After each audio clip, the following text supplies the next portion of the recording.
Hello and welcome into the SICTR Second. It is the first episode and I'm happy to bring it to you. My name's Jon Schaeffer. I'm the manager of media production here at the Student Innovation Center on Iowa State's campus, and certainly a great building to utilize for students, faculty, and staff. I'm looking forward to bringing you the stories of the staff, the students, the people that make up this great building, the events going on here as well. A big part of that will be letting you know upcoming events that are happening within SICTR, as we call it. We'll also have those special interviews. Today's first guest, and for episode number 1, will be Jim Oliver, and he is the director here at the Student Innovation Center. Before we get into Jim's interview, let's talk a little bit about what we have coming up here at the Student Innovation Center. We've got a big end-of-the-month event called All Makers Eve, and right now we have flyers going around the building. Come into our makerspace, create something special, unique, different, and you can submit it into our All Makers contest. If you're not into building an item in our makers spaces and you just want to focus on the costume side of things of Halloween, well, that's great too. We'll have a costume contest for you. All Makers Eve set for 6 to 9 p.m. Thursday, October 31st. Now, that is a good ways off. If you're looking to get into the pumpkin spirit, maybe a little bit more, the Gaffers Guild up on floor number 1 has their big pumpkin sale October 16th. That'll start at 11 a.m. here in the Student Innovation Center. The Gaffers Guild, if you've never heard of them, does glass blowing. They have seating there. You can watch them actually do their glass blowing craft, which is really, really impressive stuff. Of course, it is a club here on the university campus that you can become a part of as well. But they're going to be selling some of their pumpkins, their glass pumpkins that they blow, and it's very cool stuff. You can see them in the display window. Be sure to check them out here at the Student Innovation Center. And you can always find other events going on here inside of SICTR at our website, sictr.iastate.edu. And when we come back after a quick break, we'll bring in Jim Oliver to talk a little bit more about what Student Innovation Center represents. Welcome back into the SICTR Second. Jon Schaeffer, manager of media production, joined by Jim Oliver here at the Student Innovation Center. And Jim, welcome aboard. You're guest number 1 on the show. I'm honored, John. Great to be here. Well, I figured no better place to start because, well, explain your title a little bit. Sure. I am officially the Pithan Executive Director of Innovation, Director of the Innovation Center. So, let's start with, how did you end up in this spot? Well, I've been a professor here for a long time.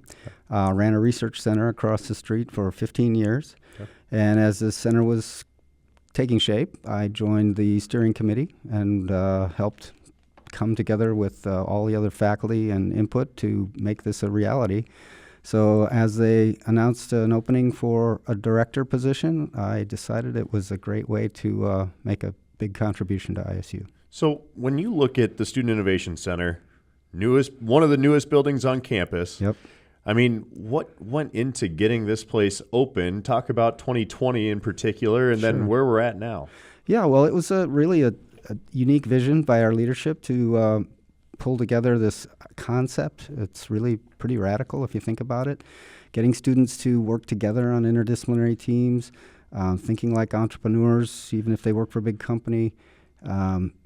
Learning by doing, that experiential learning piece, and then thinking like a global citizen, so where the opportunities are. So that big vision was able to attract some substantial donor support.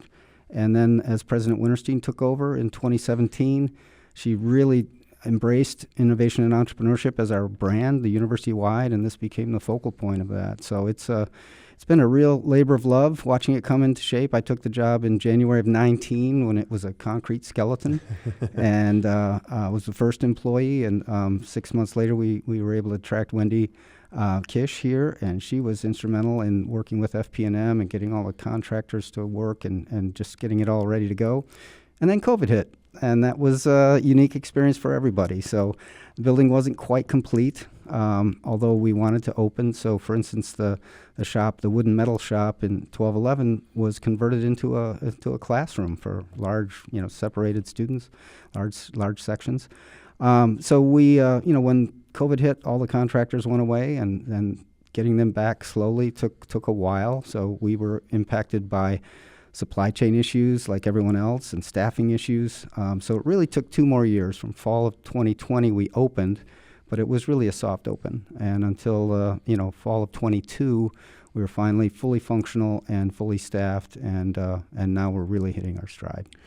What are some of the growing pains that come with, we'll skip between the 2020 and 2022 life, but let's go 22 to now. What have been the big challenges for this? Well, we're giving a lot of leeway to try things, right, which is wonderful for an innovation center. So our leadership has encouraged us to try different things. So far, many of our programs have been extracurricular, and we're working this last year or so to try and integrate some of these activities and experiences into the curricular. Not all students have the ability or they have jobs, they have kids.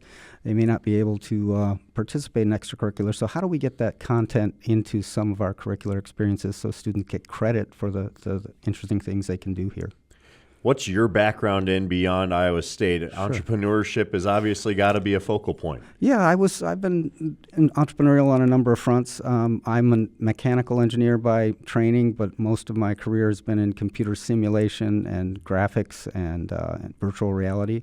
But I have been involved in a number of startups over the years, and it's always been sort of a passion of mine to see the work that I do actually make some value in the real world.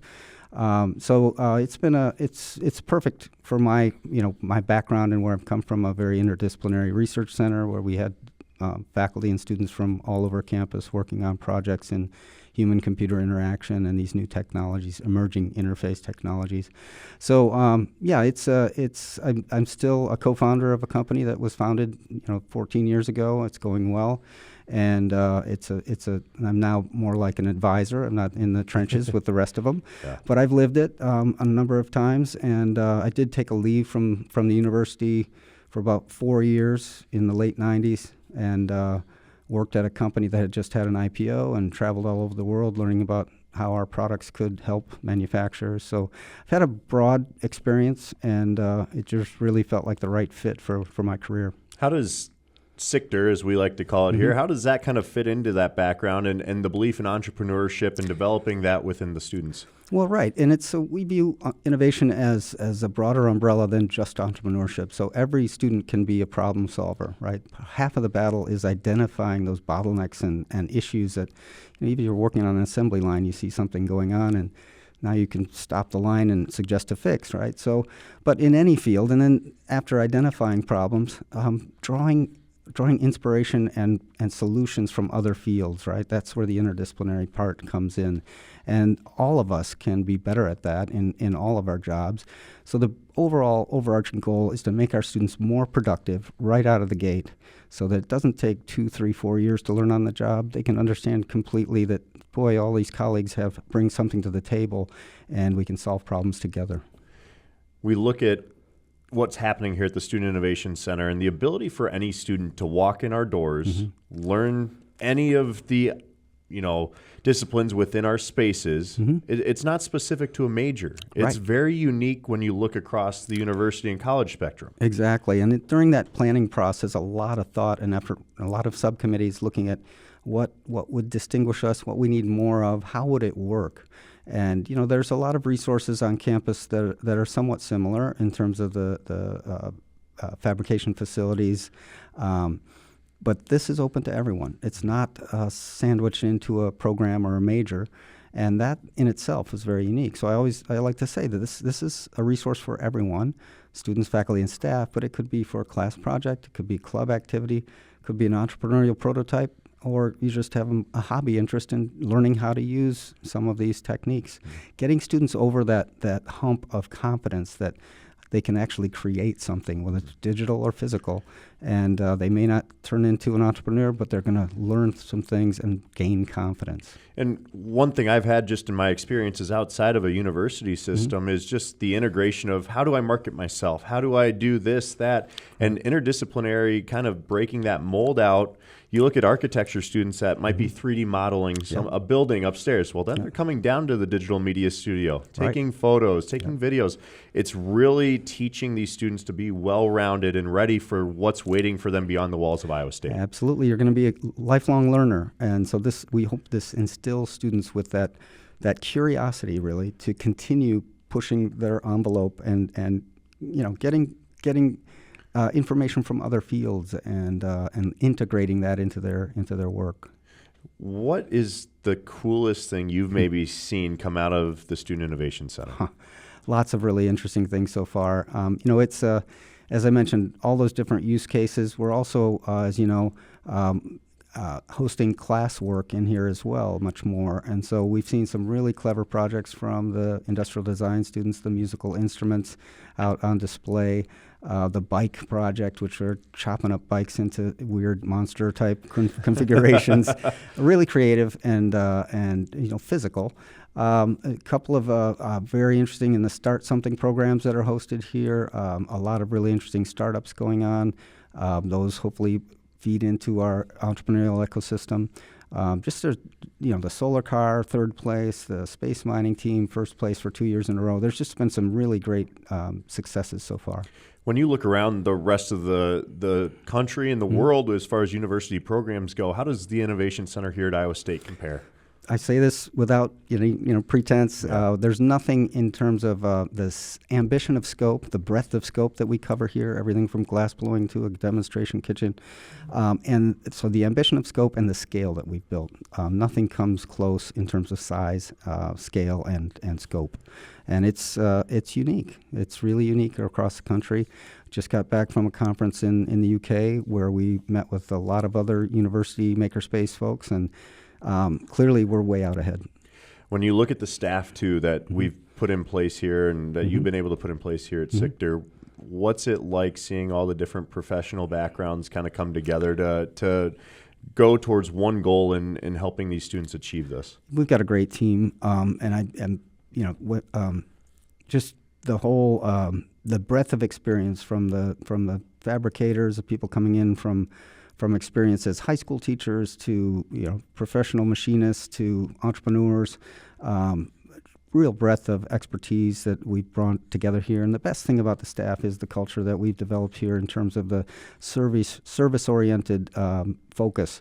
Everybody's here to help students get up to speed and take advantage of the center. So long term, what are we looking at for the vision here? Well, I think the vision is really, I get to ask the question, how do we measure success in the long term? And of course, we can collect a lot of data about usage and successes like that. But I think the best way, and you can ask our colleague Abram about this, if we can measure what we call innovation capacity of students who come in as freshmen. So maybe we do that as part of our Excite event.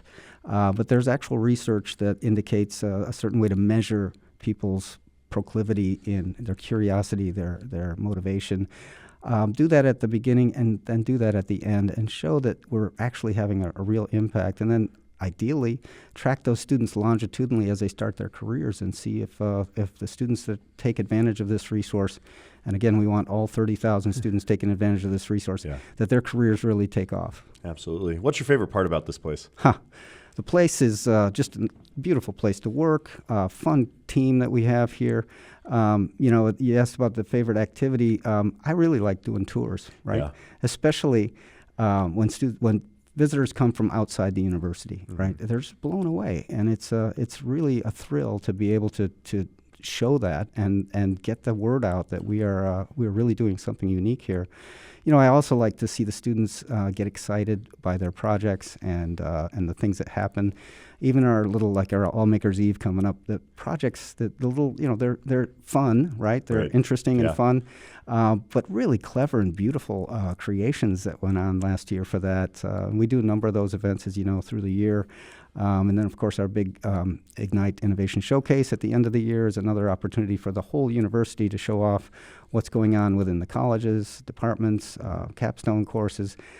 Is a great celebration of the impact that the center's having and ISU in general on creating really innovative students. Yeah, and I know the university loves to showcase our building too. Was it the Aer Lingus group is coming through on Friday or something like that too? And so I think it's just a highlight of the university. But as you know, the Cyclones will be playing in Ireland next August, and so that contingent is joining us here on Friday, and we'll tour and show them the unique resource we have here at Iowa State. It is, I think getting that international exposure is wonderful, and we're spreading the word both through our media and communications and social media. The word's getting out there. Yeah, absolutely. It's always fun, too, to see potential students walking through with their parents, and parents' eyes light up when they walk into this place. And sometimes, the students are they don't want to show their parents too much of their hand, right? Yep. But there's a little bit of excitement in For there, sure. too. And it's interesting, a lot of those parents are alums, and they just are, oh my God, I can't believe this, and I wish it were here when I were here, right? Absolutely. I'll finish up with this question before we get into the quick fire. What does innovate mean to you? Innovate, to me, is, as I mentioned, a broad umbrella. Everybody can become an innovator in whatever their field is, and that really comes down to becoming an effective problem solver. As I mentioned, both identifying bottlenecks and issues that are frustrating or obvious to some people that they can be better, and then again coming up with creative solutions that draw from different fields. So we all need to be, I like to say, we create T-shaped students. You have to have some disciplinary expertise, but you need to have an appreciation, and whether it's a hobby or you have music or some other sport, but bringing your experiences from other places to bear on this problem. And that all boils down to curiosity. So that's the key, I think, to innovation. All righty, thank you very much. We'll get into the quick fires here now. Okay. These are fun. Okay. Find out a little bit more about your personality. So Sounds let's good. just start with something simple here. Easy. What's your favorite building on campus, not SICTR? That's a good one. I'd say Bearcher Hall. Okay. Yeah. What came first, the chicken or the egg? Egg, probably. Okay. Yeah. If you could go back in time and invent one item, what would it be? I guess ChatGPT. Okay.